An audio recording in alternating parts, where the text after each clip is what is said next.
അമ്മാവൻ ഉറക്കമായോ?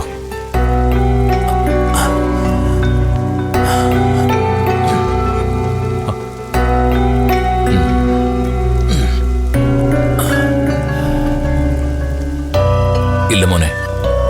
Anti oats ഉണ്ടാക്കി വെച്ചത് അമ്മാവൻ കഴിച്ചിരുന്നോ? കുറച്ച്. മരുന്നോ? എല്ലാം കഴിച്ചിരിക്കൂ. ജീവൻ നിലനിർത്തണ്ടേ.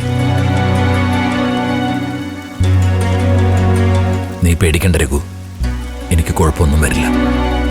ദൈവം തമ്പുരാൻ എൻ്റെ ആയുസ്സെടുക്കും വരെ ഞാൻ ജീവിക്കും. എനിക്ക് മഞ്ചാടിയുടെ ജീവിതം കൂടി കരക്കെത്തിച്ചു കൊടുക്കേണ്ട ഒരു ബാധ്യത കൂടിയുണ്ട്.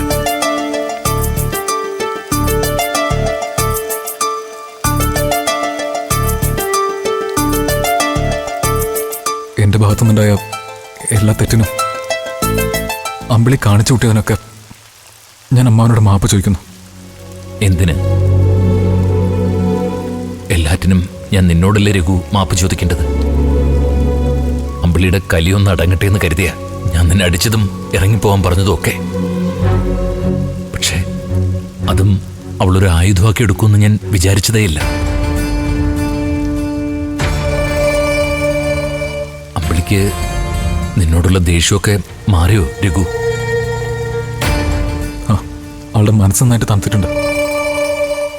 ഞാൻ സംസാരിച്ചു.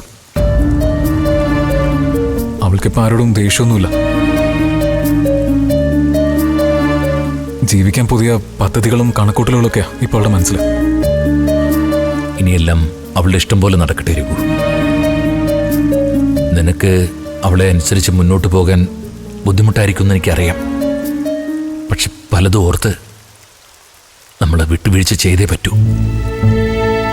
നിന്റെ കുഞ്ഞിനെ ഓർത്തെങ്കിലും നീ അത് ചെയ്യണം രഘു. അമ്മാവന്റെ വാക്കുകൾ ഞാൻ ഒരിക്കലും തള്ളിക്കളഞ്ഞിട്ടില്ലല്ലോ. ഇതുവരെ ഞാൻ അമ്മാവനെ അനുസരിച്ചും എൻ്റെ ഇഷ്ടത്തിനൊക്കെ ജീവിച്ചു. ഇനി ഞാൻ അമ്മാവന്റെ സമ്മതത്തോടെ അമ്പിളി അനുസരിച്ച് ജീവിച്ചോളാം. മതി. ഇനി നിനക്ക് നിന്റെ ഭാര്യയേക്കാൾ വലുതല്ല ഈ അമ്മാവൻ. അതുപോലെ എനിക്കെന്റെ മകളേക്കാൾ വലുതായിരിക്കില്ല നീയും.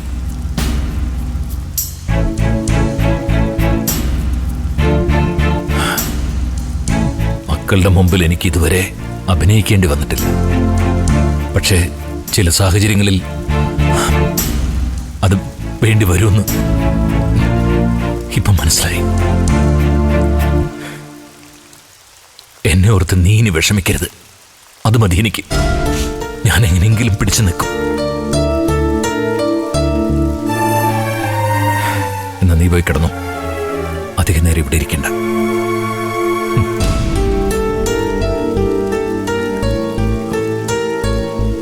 അമ്മാവൻ ബാക്കിയെല്ലാം മറന്ന് നന്നായി ഉറങ്ങാൻ നോക്കണം.